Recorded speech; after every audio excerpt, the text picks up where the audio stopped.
Good day, my EOS podcast friends. It's a pleasure to see you today. This is the EOS podcast by EOS Writer. EOS Writer is quickly becoming one of the main media sources for EOS go-to information, and EOS Writer is proudly sponsored by EOS Nation, a epic block producer. Check out what they are up to. So I want to give a shout out to our sound engineer, Scott from Hybrid.Games. We've got some really interesting stuff going on at Hybrid.Games, so go ahead and sign up for the mailing list there, and you can be first to know when the beta drops. Today we have a super interesting show for you. We've got EOS Sphere, and this team is up to all kinds of crazy stuff. If you haven't really looked into EOS Sphere, this is a good chance to get to know Ross, who's got 20 years in IT integration projects. Brendan's got 15 years as a full stack dev, and they've been doing an incubator for basically EOS startups. So really interesting insights here. We cover wax tokens, kind of how BPs are trying to survive with all these extra businesses and what's happening with BP rewards these days. We talk about the infrastructure that goes into being a BP and just the gaming industry as far as how that's developing and what adoption is looking like for EOS, all the sister chains and side chains. This is a really interesting talk. So welcome to the show. You're here because you know something. What you know you can't explain. The EOS Podcast, the first podcast in EOS history.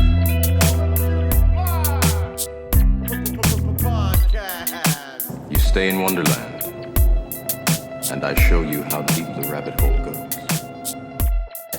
Welcome to the show, Ross. Welcome to the show, Brendan. It's great to have you guys here.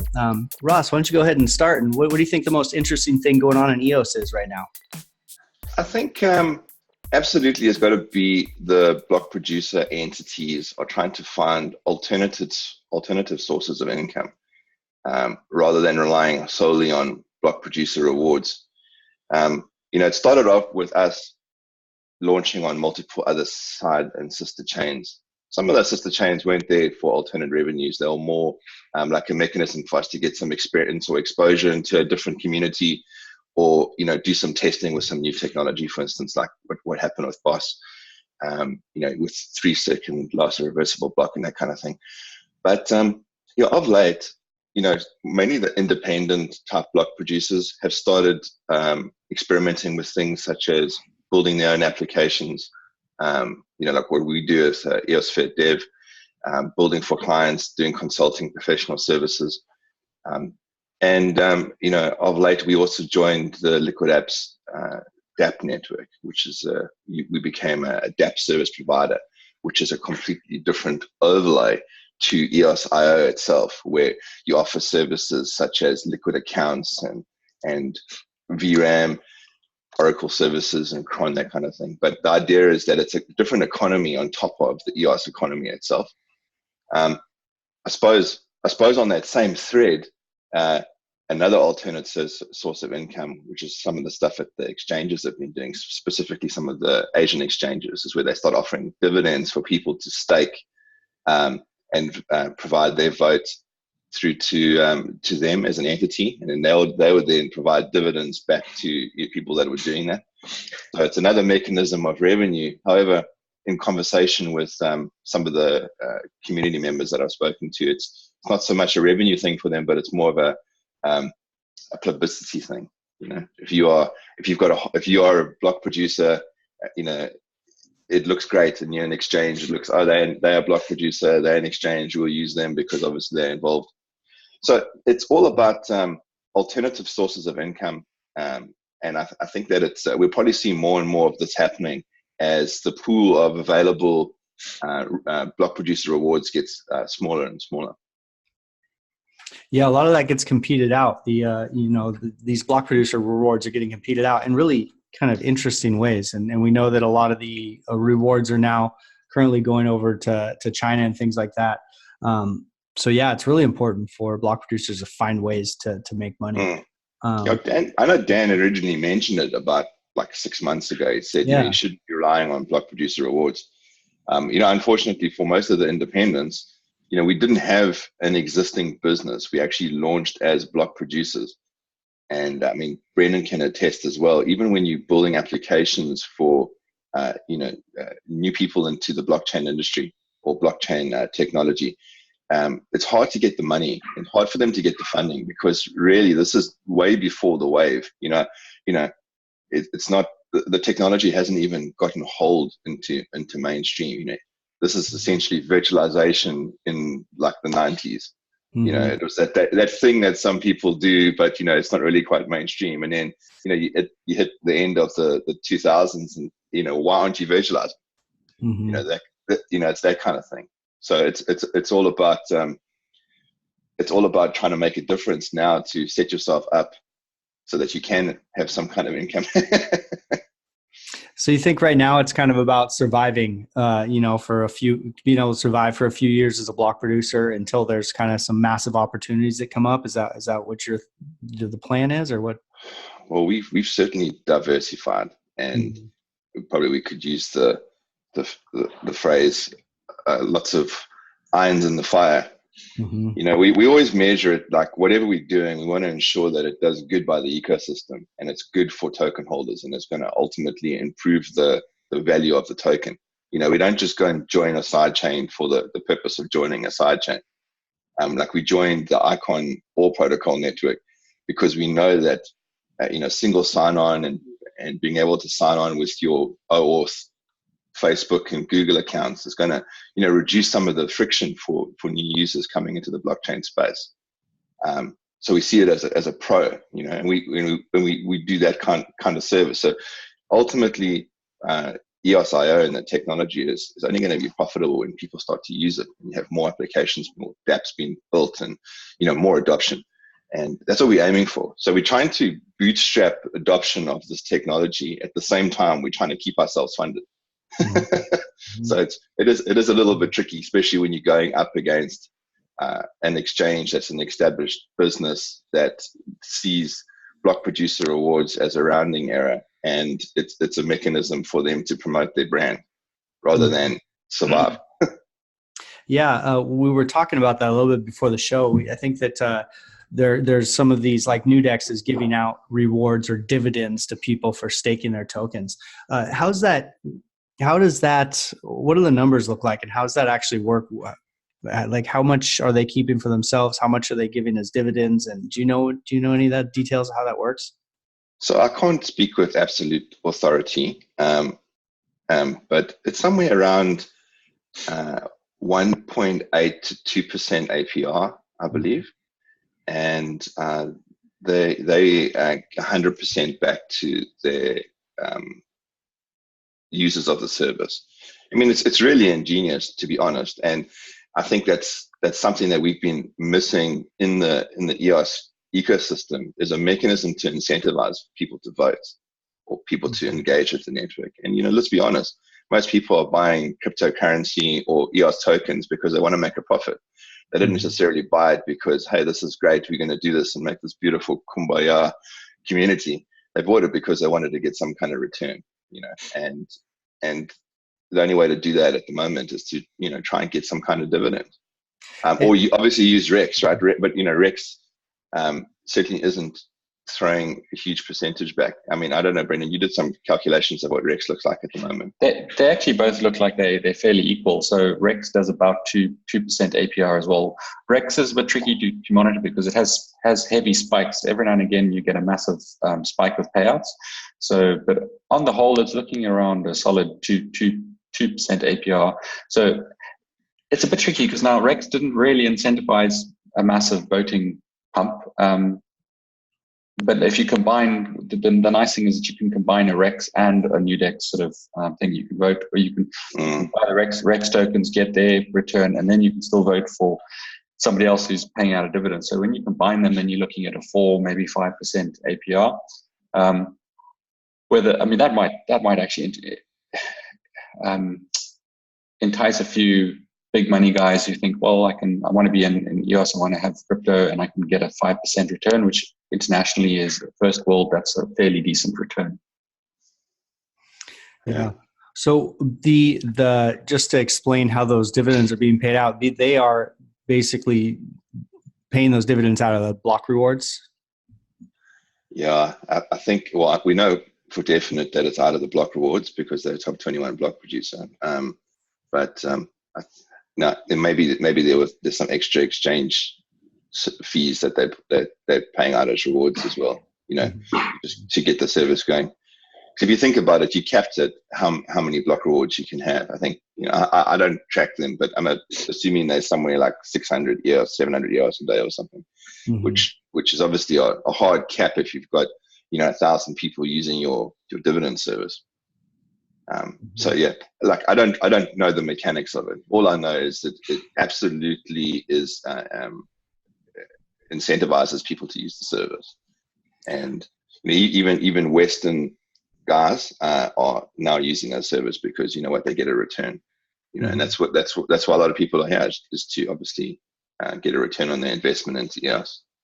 So I suppose one of the a good thing would be if there was some kind of competition where maybe in the US and Australia and Europe there was also an exchange offering a similar type of service, maybe to get a little bit of geographical diversity going, that kind of thing, because it does appear that these exchanges would prefer, or at least have got buy-in from their regional sort of block producing entities. Nudex even support Eosphere, which is awesome. They've actually been really, really good. They haven't just only supported Chinese block producers, but just to spread it up and get a little bit of competition going, etc. I suppose the other thing is what has always been a concern for everybody in the network was this whole race to the bottom for paying dividends for votes. I suppose the difference is that they have a service which is an exchange which is running, that they don't need the block producer rewards anyway. So the race to the bottom gets to the bottom pretty fast. Yeah, it's at the bottom, and it doesn't matter because they're still providing a quality service because they've got a business to run. Yeah. So it becomes a kind of an interesting concept if you play the tape to the end. Like Eosphere, for example, you have your dev services, you have your DSP, you have the Liquid app. So you've started to branch out into these other areas. Let's say in the US, or let's say you got a big Western contingent and you were to, or if you just started paying dividends, if block producers like Eosphere started paying dividends, pay basically all of the block producer awards back to people, but use that as a marketing mechanism to push your dev services, your DSP, and the Liquid dApps, that kind of becomes though it is a race to the bottom, it becomes kind of a marketing tool for whatever other businesses BP's running. No, you make a good point there, and I think that it's that bootstrapping. What comes first? How do you get to that? Even when we started Eosphere, the company, in January last year, there was still 6 months before we even got any kind of return. So we really carried a lot of that. We had multiple people working for free, and actually not just working, contributing for all of the meetups. We had in February last year, we ran a meetup in every single capital city in Australia, all in 2 weeks. That was an expense. And back then, there was a lot of people came to these meetups because it was in the middle of like crypto hype. Everybody, what's the next ICO? Oh, what's this EOS thing? Let me go to. We went in Sydney. We had like 200 people. Boom, first event ever. Just suddenly, like so many people. What's this Bitcoin thing? Actually, this is EOS. You remember, Brendan. That's where you and I first met. I think we can definitely say that was our claim to fame, bootstrapping Australian community. But yeah, we carried a lot of cost in the beginning, which I suppose you would have to do in order to get to what you're talking about. But like Brendan can attest, it's difficult to get money out of the professional enterprise, normal enterprise right now for blockchain development. It's still this buzzword. That's what I was just going to jump into a little bit earlier, Ross, when you were talking about where money can come. I've seen it for a while, is that there is this enterprise space. We often see EOS.io has the ability to compete with things like Hyperledger and Ethereum in the enterprise world. So currently, if an enterprise is trying to play around with blockchain development, they look to Ethereum or possibly Hyperledger as their blockchain platform. And we've kind of see this trend going that the enterprise, there's no reason why they can't build on EOS.io for their things. And in those cases, the very technical minded VPs like Ross, he has a space to fill there where he can run some projects for some big corporates. We've got a lot of massive mining companies, and we've got very specific companies here in Australia that could run on these things where they need logistics, blockchain work. So there's plenty of money to be had in that sort of space, but that's looking at like at least 1 to 2 years down the road where that is mature enough to be in that space. So it is a bit of a survival game at this point to sort of get there. Yeah. You've done a lot of consulting though, hey, Brendan? I mean, I know you and Torben, I think Torben said you guys have done over 100 consults now. Yeah, so when we sort of bootstrapped EOS for Dev, we just went out to the market and we hit up you, Ross, with your Blackboard. I mean, when we started, Ross had, I think he had 20 projects that had come to him asking him, hey, I need help. I need to know what's going on. I need to build something, or I want to build something. I got this idea.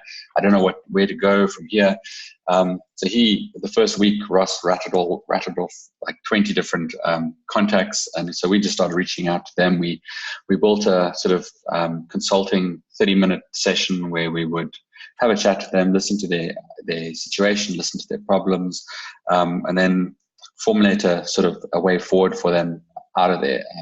Often we weren't the perfect person to help them. In that case, it was pushing them off to a legal partner or investment partner or something like that. But yeah, then that sort of process flowed on, and we did a good 100 of those sort of calls.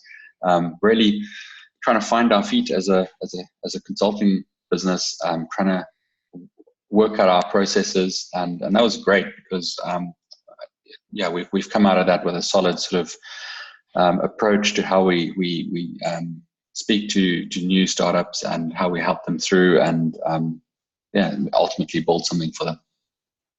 What was the most common place you were seeing startups get stuck developing on EOS?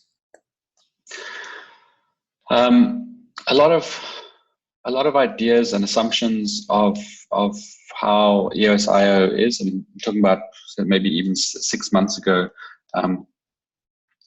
Unless you were actively busy building on stuff, there were a lot of, not promises, but expectations like IPFS, inter-blockchain communication. You knew all these things were coming, but as a startup, it's easy for you to go and say, oh, well, I'm going to build this idea and I'm going to have this and this and this technology is all going to be in place.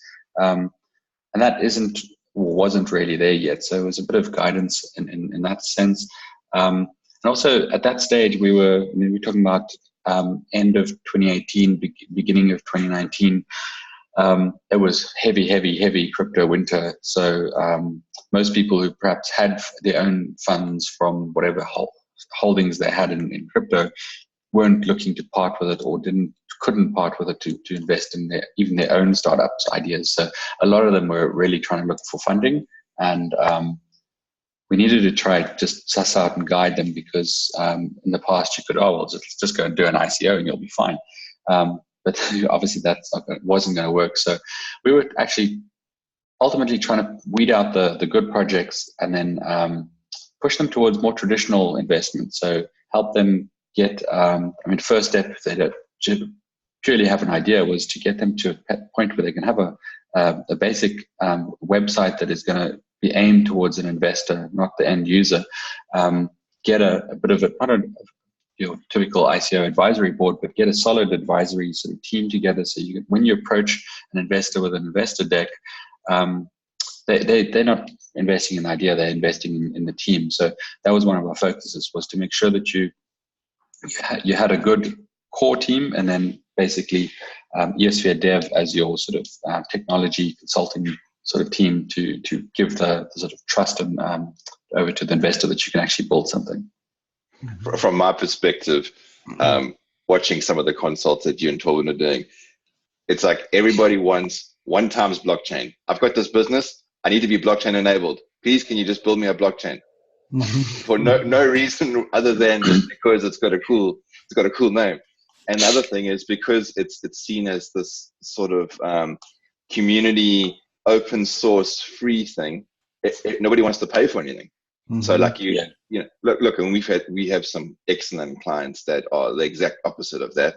For instance, some of the work we do with Ash Oro, the guy's really professional, great to work with. But other clients, they're like, okay, we need you to build this, and like if it works, maybe we'll give you something for doing all of that work. They don't seem to realize that in order to actually build a decent front end and user experience and fantastic smart contract, you need professionals to actually put professional time and hours into actually putting this thing together. Mm-hmm. And for me, it's just like, oh, really? We like your idea, but come on, man. Yeah. And you've been in IT integration projects for 20 years, I think, Ross. So after doing it that long, you realize people get paid for this. It's you're not out there doing charity work. So absolutely. Yeah. It's just, it's like an open source mindset where everybody thinks things are going to be for free and given out, where they just forget that they're real people building these things. Mm-hmm. Yeah. And they're not just guys sitting in the basement that doing it on their free time. These guys are it takes commitment and dedication and knowledge to be able to put the stuff together. Yeah, I was just talking to a friend today, and I was saying like engineers, computer engineers, and like internet marketers are in such high demand everywhere right now. It's hard to find these people that are kind of part of this new business model that's pushing the world forward. And so, and being an engineer that knows how to work with EOS is even more of a niche. So, the idea that people are available out there for free is that's not really going to happen. So, So, I'd like to talk a little bit about everything that EOSphere is up to, because I know the dev services, DSP, Liquid Apps, kind of all those side projects, but also there's a ton of, like you were saying, this work that's gone in on the front end to building a quality block producer that's helping the system be stable. I know that you guys have a bare metal and 2 different locations, and you did a big software upgrade. What have you guys done as far as the infrastructure for EOSphere, and then what do you think kind of a standard is across the ecosystem right now? Well, when we first started, we were running everything in AWS. We used the typical RT term of right sizing, because we didn't really know what it was going to use. As a matter of fact, I thought that we were going to be completely memory constrained originally. Anyhow, so as time goes on, it turns out that you need some really good disk I/O performance, and you need really, really fast CPU, because Node.js is pretty much single-threaded. I know that it can hand some stuff off to other threads. But we started off in AWS, and it was great because we could very, very quickly change what the main nodes were made up of, CPU, memory, and disk, and that kind of stuff. But other than the cost, because AWS is great in the way that you can have anything you want, but you've got to pay for it. I also found that I was getting a little bit bottlenecked by the amount of throughput that the Elastic Block Storage, which is their disk system, could offer. So I started doing some investigation with John Livesey, who helps me with infrastructure. He runs the monitoring and maintenance of a lot of our infrastructure. And we eventually found out that we could actually lease space in a data center in Sydney. So we use a data center called Equinix. It's actually quite an internationally known name. And they're 2 physically separate data centers. They're about 2 kilometers apart. That's about, 1.2 miles in your money, Brandon. And what we do is we've got some rack space, and we put some servers inside, and we put Supermicro servers with Intel Xeon CPUs, nice and snappy CPUs, ones that are over 4 gigahertz, which can give us good performance.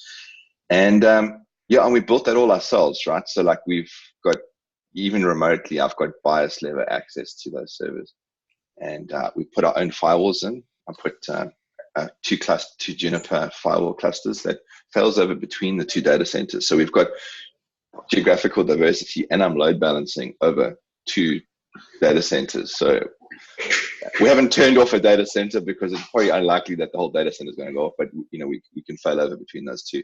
And with that, not only did it give us the performance that I wanted, because I went and put NVMe disks. I don't know if you know, that's like faster than a solid state disk, way faster than a normal spindle disk.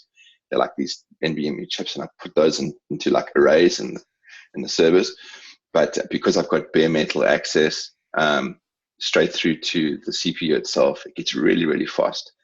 And now that I've got a sunk cost into a lot of infrastructure, I could now easily afford to add more blockchains, right? Mm-hmm. So we put together a nice like modular approach where we've got in order for us to add any new services, all we did is add another server, put it in a different VLAN, which is a virtual logical local area network, and we can put it into its own firewall segment, and it's all nice and secure and scalable, which is fantastic. Obviously we with what we've got at the moment, we can go to X, but if we need to add another chain or another service, like adding a DSP service, or like we just launched a Wax Guild, that got some of its own servers. It was easy and relatively inexpensive compared to spinning up in AWS and getting charged by the hour. Mm-hmm. Yeah, I noticed that you produce on almost every sister chain. So that's good I think that's good for the ecosystem. One of the realizations people are starting to have, I think, is that it's not going to be just this one ruling chain. There's going to be a lot going on out there. So, it looks like, is there any chains that you chose not to produce on, or are you producing on most of them, or how's that looking? Yeah, there are a few that I haven't been involved in. Like I said, we get pinged to join lots of other chains. And you probably haven't even heard of some of them because they're quite, left of field. When there's nothing stopping just the three of us launching a chain and calling it whatever. Mm-hmm. We join them because they, either potentially could generate a return, or if there's going to be something that we can learn.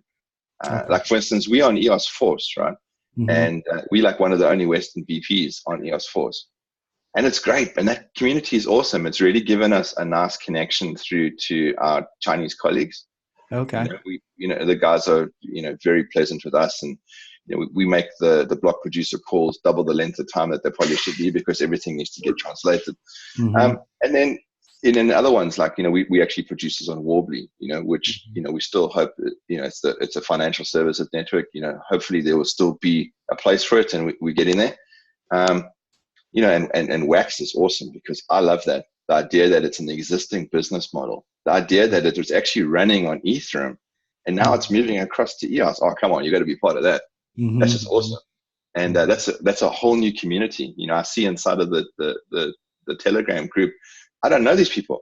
There's like a whole other group of people, which is also obviously the block producers are the old crocs, all of us. But the community itself is a new doorway. It's a new link into mainstream adoption. Yeah. It's cool to see these inroads into different communities and outside of blockchain sometimes too. What's that? How far along is Wax as far as like some sort of adoption, or can you explain where it's at for people? So it's a running business. They've got like 500,000 assets that are being traded daily. Mm-hmm. Just so you know, when I say assets, they're like skins for playing cards, and skins on your gun, and uniforms. Like clothes in a game. Mm-hmm. So it's all about trading digital assets inside of computer games. And it is really existing and running in a profitable, healthy, functioning business that was using Ethereum.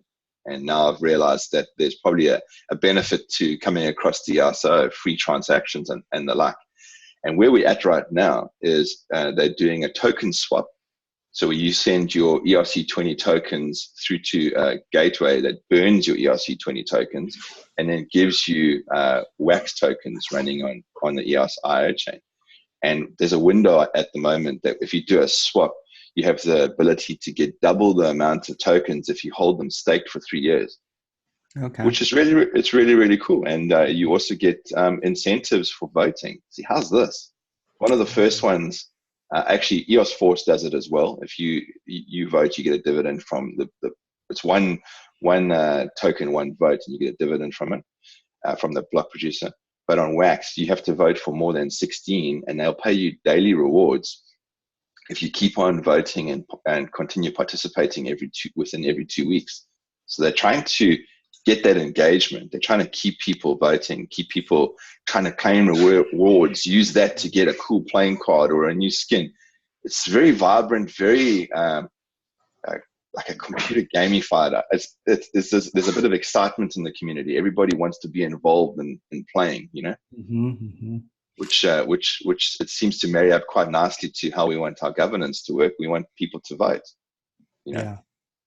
Yeah, I love to see these experiments like that with engagement, because ultimately, like, all these different chains are trying. Telos is trying a bunch of different ideas as well as far as governance goes, and all these experiments ultimately are helping the greater, you know, EOSIO ecosystem. So, and with Wax, you know, the idea of video games being an entry point for some sort of adoption is it's one of the most natural points. I think that and social media, if voice ever when voice launches, are kind of hopefully going to bring a lot of people into blockchain, not even knowing how it works or why they're using it. It's just something cool that's there. So I've actually adopted one of Luke Stokes' sayings on Twitter, which is because I find myself I play every one of these little EOS games that comes out. So I started with EOS Knights and EOS to the Moon, and now there's Prospectus, and I find Luke in most of these games when I get in there. And on Twitter the other day, he said he justifies his blockchain gaming as a tokenomics experiment, that he studies the tokenomics in each one of these games, and he's going to use that to better or improve his consulting. And that really struck a chord with me, because it's the same thing. These games are right at the coalface, and you get to see tokenomics fail, and you can see learnings from there. So it's far more than just gaming at this point. It's quite interesting.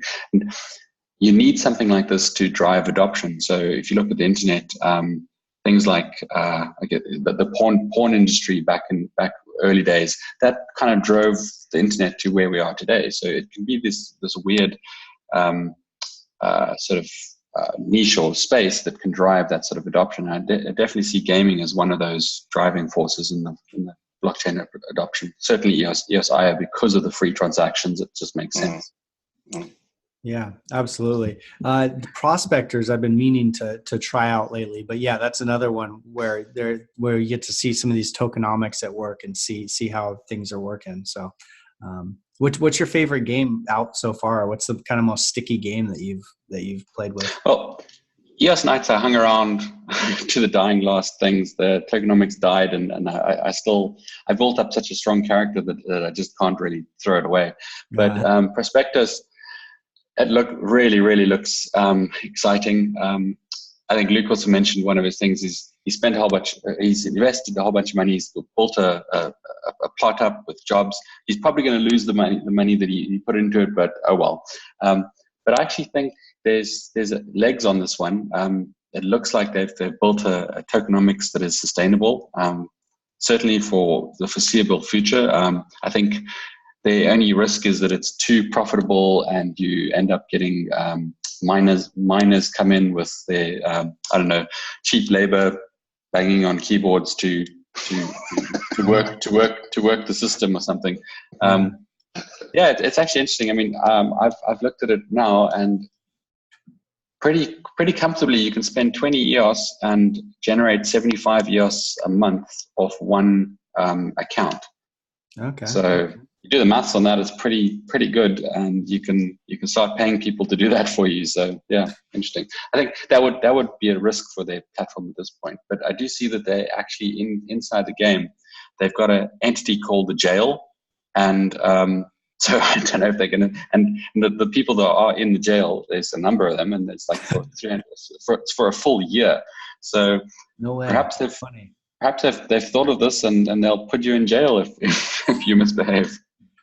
Oh, that's fantastic. Oh, interesting. Yeah. I mean, the thought of miners coming in, and I think that, Brendan Bloomer and Brock Pierce were both part of big mining operations on World of Warcraft or one of the, back in the day, Yeah. mining gold. And so, that's definitely, it's interesting to think that people can make money within video games like that. It's pretty cool. So, I'll have to check out Prospectors, and hopefully they find a way to put people in jail. I'll send you a referral link. Okay, cool. Yeah. How about you, Ross? You play any games, or are you focused on the other? Well, as far as blockchain games go, we partners with Pixios, so I've had some fun with the Paint and some of the Pixios arcade stuff that they're doing, but not really. Actually, we used to have some fun with playing bingo. That was quite fun. I think it's fun mainly because of the banter that you have in the Telegram, not so much about the bingo itself. But we've actually got a charity poker event coming up that'll be quite fun. Okay. That's on the 27th of July, and half of your buy-in is going to Humane Love, the charity in Africa. Oh, cool. So you should definitely check that out. You're obviously going to play, hey, Brendan? I mean, you have to play. That's on the Dice platform, man. That's I was going to say, Dice has soon coming. They have Texas Hold'em coming soon on Dice, right? Yeah, they do. Okay. And is that the poker? Is that where it's going to host the poker event, or how's that work? So Dice.one is hosting it, but Matthew on our team has actually set it up with the Dice team. So I'm not entirely sure what type of poker it's going to be, but it's going to be poker on multiple tables of 6, I believe, in each of the tables. There isn't one pyramid, like there isn't going to be one winner. You're actually playing on a table by table basis, because it's hard to get the whole world to all come around at a certain time. So you're going to be playing on certain tables, and whoever wins, there's also going to be door prizes. So keepers, we've got a few tokens from Boyd and Pixios and Emanate. I'm sure I've now forgotten who else is actually sponsoring. Sportsbet, and a few others. But so there'll be a door prize. So it'll be like fun. And if you look, there's even a Telegram now. There's a whole lot of banter. That's what it's all about. Hey? It's the community and the giving each other grief about who's going to take who out. And Ash has already started talking up his bluffing skills and all of that. So. Yeah. He's playing the long game. He's already started bluffing early, huh? Yeah. Nice. And and then we got a few like Asher's going to be there, Luke Stokes going to be there, and Alex Sanders from Nuggets News in Australia. He's going to be playing as well. So we got a few, and you're going to be playing, Brandon. You can come also as another YouTube podcast EOS ecosystem spokesperson. That'll be awesome to have you there. Nice. So what are the details on that? When is it, and how much is the buy-in for people? It's 27th of July. We're going to play some poker. I'm not sure which specific version. 10 EOS buy-in. 5 EOS is what you play at the table, and 5 EOS goes directly to Humane Love. And then there are door prizes where, there's quite a few other EOS.io tokens that there's like a lucky door prize that people will be able to win. Cool. 27th of July. If you just go to our Telegram, our Twitter, I've got a banner up there. It's the one that's pinned at the moment. Cool. Just got all the details. Well, you shouldn't have too much problem. I know that like so many people in crypto are poker players. It's like part of the, half the crypto community is a professional poker player, it seems like. So you'll probably have a good turnout for this. This will make you laugh. I actually reached out to Doug Polk. Oh, nice. I said, and I immediately hit his publicist, right? Because he's just like not contactable.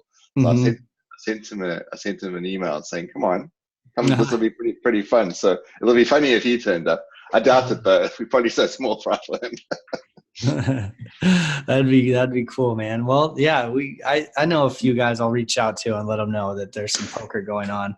I know Miss Satoshi from Twitter is a poker player. I know that Virtual Growth is a poker player. I know that who else? Yeah, there's quite a few of them out there. It's like, so that'll be fun. I saw that you've partnered with a ton of projects, and I guess that's probably a lot through the consulting that Brendan was doing. I saw that you just partnered with Pummel or PUML, which is a fitness blockchain integration. What's that? How's that going, and what's that look like? So they actually built an existing, so PUML Health and Fitness, Australian-based company, based out of Brisbane at the moment. They've actually got an existing health and fitness centralized app that they're running. And I don't want to lie to you about how many people are using it, but it's 5,000 plus people using it. Mm-hmm. And what it is it incentivizes you to go to gym. Similar to what you'd get on like some credit cards, they'll give you like health rewards if you go to gym and you get like tokens back. I think their biggest competition is one of the airlines over here has got something that does something similar. The idea is you go to gym, you do your workout, but when you get there, you tag in on the app on your phone. They've got like a base station at the front desk, and you tap on that. And that's kind of like where it is. You get rewards for that, points, and those points you can spend at getting fitness gear and like maybe an energy bar and a shaker and whatever, that kind of thing. But they want to take it to the next level. So they started building it on Ethereum. And, the usual story encountered a whole lot of issues because you got to pay for every freaking transaction, and it's slow. And the guy goes and tags in, he's waiting, am I in, am I not, am I going to get my rewards, etc. So Damien, the CEO, he's moving the platform across to EOS.io before it was even launched on Ethereum, right? But he's moving it across. And, he's been working in a few startup like circles where, he's doing some startup stuff in the States. He's got some good funding. Today he's actually got a pitch at one of the universities. It's like a pitch with like another 8 startups. And so he's developing a little bit of support to ultimately get to a point where he'll be able to take investors. There'll be some kind of seed round, etc. The usual stuff that people would do with a new business. But he's got so much. The idea is so much bigger than just having an app that you tag in and get some rewards. He's in conversations with sports teams, etc.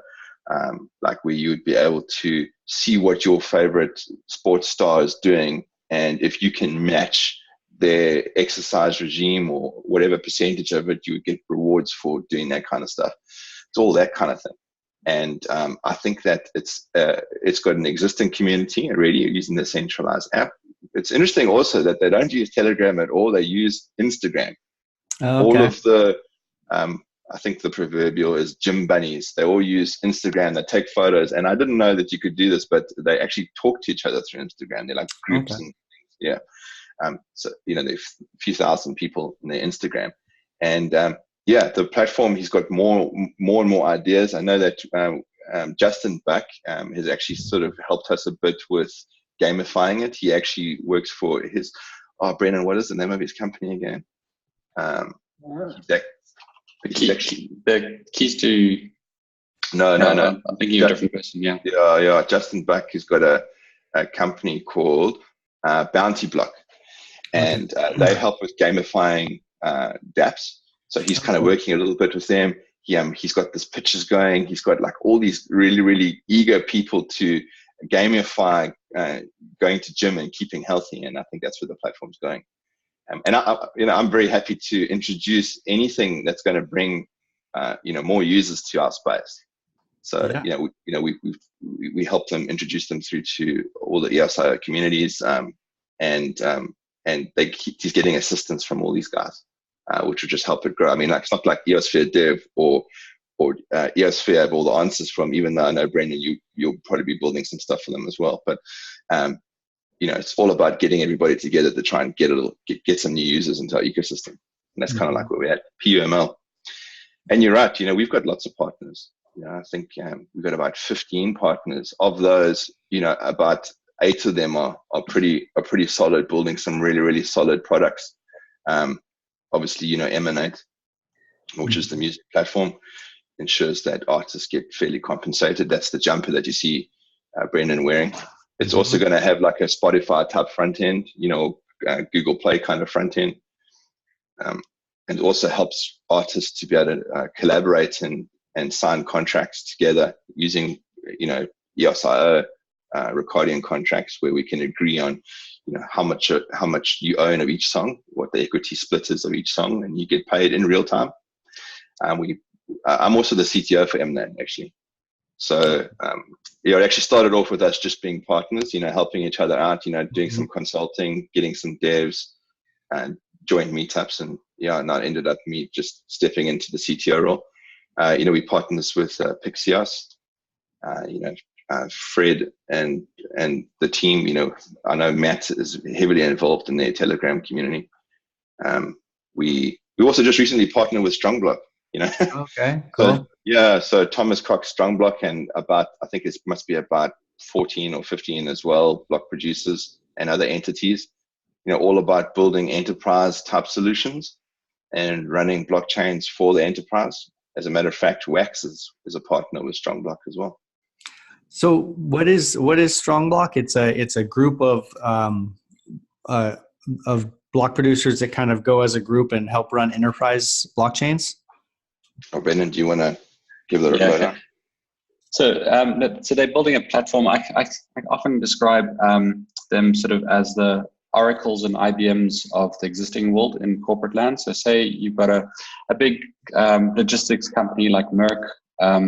If they want to implement something on their logistics, they're going to go to one of two people, either IBM or Oracle. And what IBM and Oracle are going to do is they're going to bring in a bunch of highly paid consultants, and they're going to launch the application servers, the Oracle application servers or the IBM Oracle servers inside that company, write some software for them and deploy it on their own application servers. And I see StrongBlock, or the companies like StrongBlock, being the future IBMs and Oracles of the corporate big enterprise world, where, say, same thing, a logistics company like Merck is going to want to do something on blockchain. StrongBlock's going to come in, deploy a bunch of, or deploy a blockchain with a bunch of BPs, and these BPs are going to be like us, partners with StrongBlock. So say a Merck wants to have 6, they can basically build whatever they want. So they want to have 6 enterprise level block producers on their corporate structure. They pay for that, and boom, we launch their network for them, as well as build software for them. So it's the same model. That's why I sort of make it compare it to the IBMs and Oracles, because we'll be laying down the infrastructure as well as actually writing the application code for them, because we'll be the experts in that space. Wow. And is that chain specific, or is StrongBlock pick kind of a chain that fits each enterprise, or is it for the EOS chain, or how does that work? At this point, it's just EOS.io software. So you can spin up a chain with whatever configuration you need in your enterprise, and that's it. Okay. And of course, it could be building something for EOS mainnet as well, right? It all just depends. Yeah. Mm-hmm. Okay, cool. Yeah, I saw. I've seen StrongBlock, fairly prominently around, and I didn't dig too far into what they're up to. So, are they working with any enterprise yet, or are they kind of preparing to do that? Well, if you look at the actual team, the high level team behind StrongBlock, I think there's 4 of them. It's John. Well, I won't get through the names, but if you look at all 4 of them, they were very high up in Oracle, very high up in IBM, and very high up in Essentia. Okay. So they know these companies inside out. They work for them at the top levels.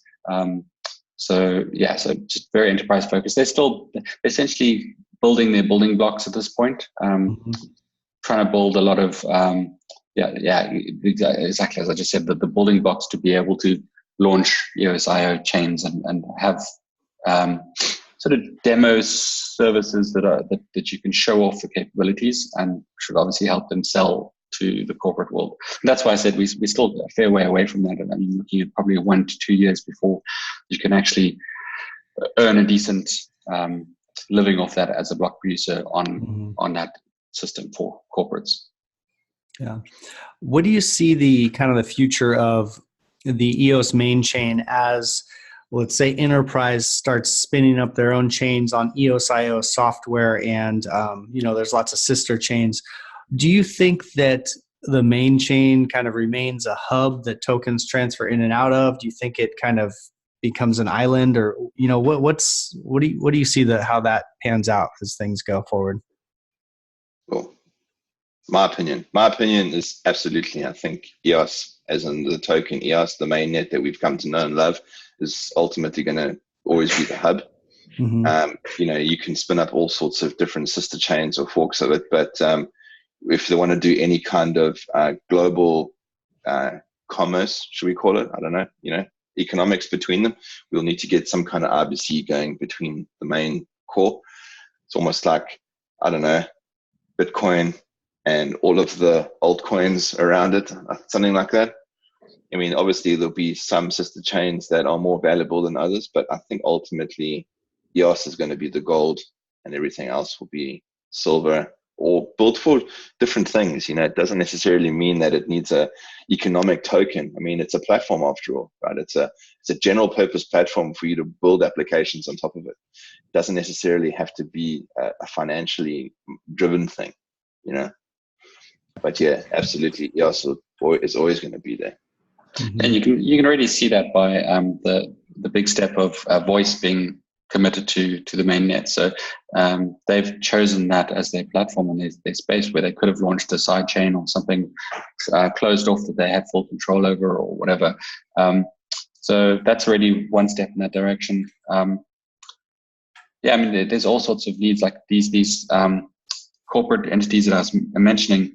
Essentially, they're going to be speaking to other corporate. You'll have your corporate blockchains and you'll have your public blockchains, or your private and your public, but they'll all speak to each other at some points and link through, and it's just a big ecosystem. I mean, Dan has often spoken about thousands of chains being around, and I can see why he says that now.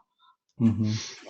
Yeah, it's an interesting to try to conceptualize what that looks like. It does seem like that over time there becomes like a network effect of a preferred method of exchange. Maybe the EOS main chain, as all the side chains and sister chains and corporate chains are all kind of spinning off and doing their thing, but there seems like a network effect of a place for people to kind of meet or gather around, in the same way that over time, the U.S. dollar has become kind of a general, right now is kind of a general media of exchange for the globe. And then, there's English and Mandarin, there's these network effects that come within languages. It seems that type of thing would happen with a kind of network of EOS.io chains too, maybe.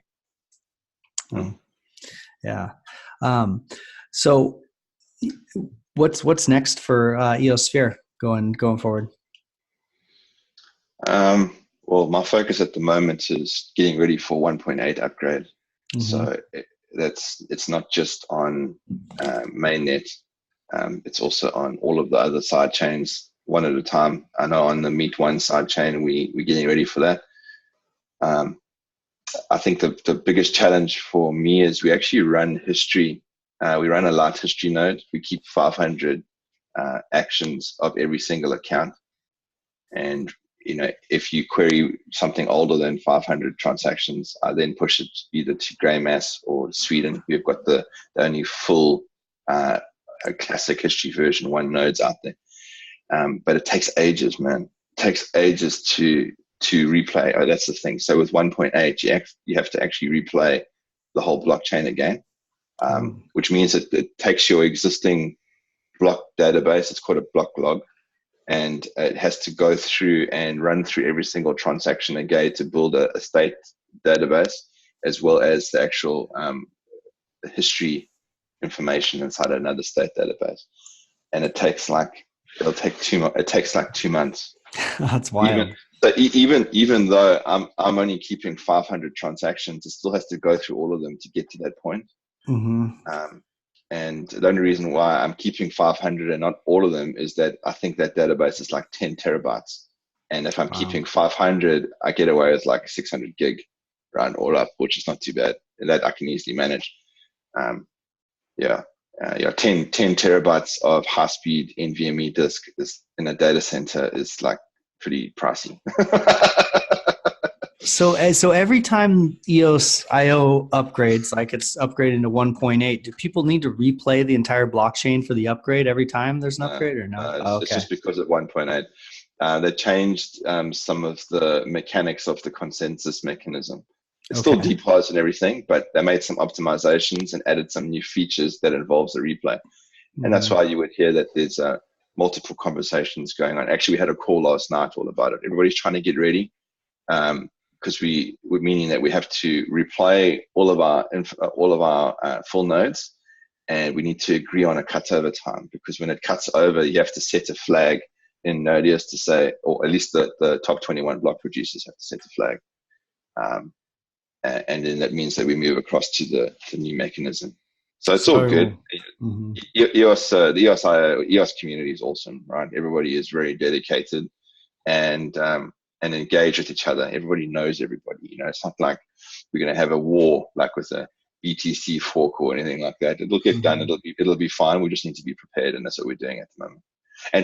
And like I said, because it takes so long to replace some of them, I need to get all my ducks in a row. Mm-hmm. Yeah, when you're replaying, it's down. Okay, so you can't connect it. So I need to run it on. Like a lot of our stuff is highly available, so I'll probably end up running it on one of the legs, which means that we'll just be running on one server while it's replaying. History is different in the background, so. But yeah, I suppose see, now I'm thinking, okay, what are we going to do today? We're going to do yeah.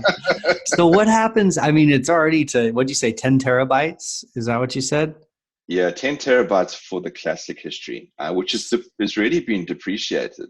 But people are still using it. So when I say people, I mean exchanges and dApps. And of course, when I talk about history, I talk about a queryable database that you'd be able to get transaction history. The block log that every single node in the network technically has all the history there, but you have to extract it because it's very, very compressed inside what they call a block log. Block log's only like 250 gig. You have to extract it and put it into a queryable database for you to actually use it. Yeah. Like, it's not like any of the transactions are lost. They're just all put into a very, very compressed format. Mm-hmm. So if we're at 10 terabytes now, and let's say voice launches, and then it's 2 years down the road, and we're at, maybe thousands of terabytes, what's a replay end up looking like? So this is a really, really good point, right? The mechanism for classic history is a very, very inefficient one. And when EOS-IO was launched, within 2 weeks, I think it was already depreciated. So the way forward is to use a different kind of database. All right. So already you've got EOS Canada using Diffuse. A lot of the other guys like Igor from Rio, he uses Hyperion, which is using Elasticsearch, which is a lot more efficient, right? Which literally it's only 1 terabyte, right? Okay. But the applications need to be coded in the way that they use the new type of history. Okay. So you know what? 10 terabytes, that's just legacy. We're just running that right now just to get people over the hump. Realistically, if you're building an application now, you are not using classic history. It'll be so silly. So yes, the legs going forward on new history versions, which already exist.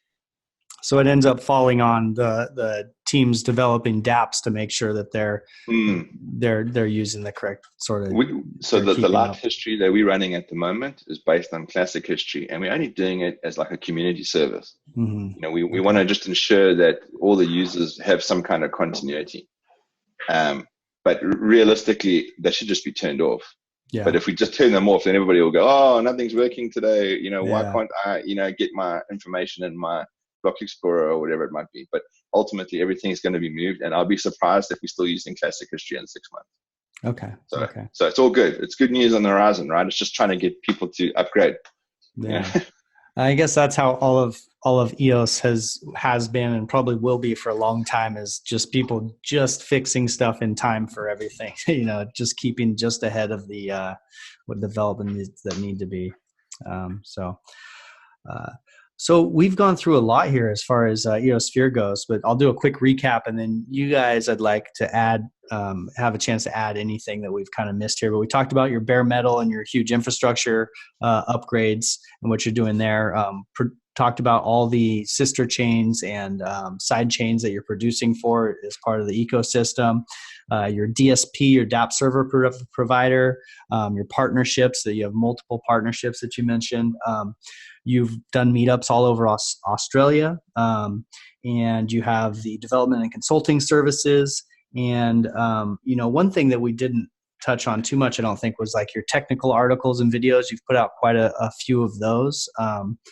So, that's a pretty, what I was surprised about when I started researching Eosphere is how much is going on within your block producer. So it was cool for me to get to dig in and do a little bit of research. Is there anything we kind of skipped over, or anything you'd like to add as far as what Eosphere's up to, or anything coming on the roadmap or that we glossed over here? So this is probably pretty cheeky, right? But EOS Mainnet is our only source of real revenue that keeps us afloat. Mm-hmm. And just this week, actually, we almost went unpaid. Mm-hmm. We actually went below the pay line, and Nudex actually stepped in and gave us just short of 1 million votes. We are position 91 at the moment. We don't have any institutional backing. The only exchange that votes for us is Nudex, actually. There's no Huobi, no Bitfinex, no mega 10 million whale plus. We don't have any of that. So every vote really makes a difference for us. Mm-hmm. And you can see what we do on this limited amount of reward that we get. I mean, we literally on the pay line, so it's like 100 EOS a day. And look how much we do. Imagine if we could get up to 200 EOS a day. And I think our mandate, we are independent block producers. We are like built to serve the community, built to always try and provide, positive influence on the ecosystem. Anything we do is because we want to help token holders and, increase the value of their token, get more adoption. We're not very good at having backdoor conversations with big companies to invest with us or back us and that kind of stuff. We rely on doing good and the votes to follow, which is definitely, I think, it's definitely been a challenge for us. So I would really, the team of 10 people that we have would really, really appreciate your vote support. So please don't discount us, even if we are in position 91 at the moment. Mm-hmm. Ross, do you want to mention a few of the proxies that actually do support us? Because there's some very good proxies that do support us. Yeah, most of the publicly available proxies, the ones that people support and come to know and love, back us already. The likes of Colin Torps Crypto, Investing with a Difference, Luke Stokes, Brock Pierce, EOS Vibes, the ones that stand up and say, hey, we're going to be supporting the good guys, the right people in the ecosystem that actually already back us. The Freedom Proxy, who I think does the most, one of the biggest research components into the BPs they vote for. Yes, Freedom Proxy, yeah. Ash and Zane, they've been awesome. It's those guys that keep us alive. And we've got like 15,000 odd individual accounts voting for us right now. So as far as our voter diversity goes, it's actually pretty damn good. I think the average amount of EOS in each of those accounts is only like 2,000 EOS or something. So It's not like they're not huge, but we really, really would appreciate some support. Fantastic. Well, I've got a proxy, Mr. Happy Money Proxy, and I will redo my votes today and put you guys into my proxy as well. So thanks, Brandon. Yeah. And that's part of the reason I do. Part of the component of this podcast is getting to do actual in-depth research onto block producers. So you guys are doing big things. So you have my small amount of support, but it's coming your way. So thanks, man. Every little bit counts. Absolutely. And that's cool. I wish there was I know that it's kind of hard to add into the voting tokenomics some sort of metric for account votes because that's so easily gamed, but it is kind of a cool, maybe it's some sort of UX that shows the most voted for, I guess you can just sort by account votes, but that's a cool metric. I mean, 15,000 account votes is substantial, so it's fantastic. All right. Well, where is the best place for people to find you? And do you have any closing comments for the EOS podcast listeners here? Do you want to go first, Brendan? Well, from the consulting side, you can go to eosphere.io/dev, or just from the main navigation, you'll see a dev component, and you can read up about what we do and how to contact us, how to set up a Calendly meeting with us, and we'll take it from there. Cool. Our biggest community is our Twitter community, actually. So if you ever want to know what we're doing, just go to eosphere_io on Twitter. I think there's 4,500 followers. All of our stuff I put there. But we also have a Telegram group, and we've actually got a group everywhere. We've got a Facebook group, we've got an Instagram group, we've got a Boohoo group. We're on WeChat.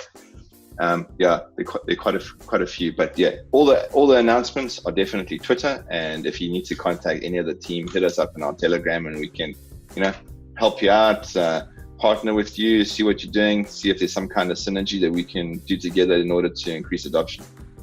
Cool.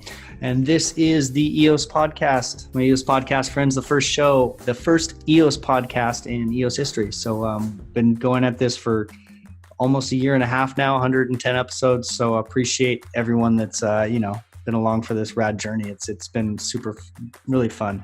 It's great community part of. So that's the show for today. Thank you guys. Cheers. Cheers, man. The money is not the prime asset in life. Time is.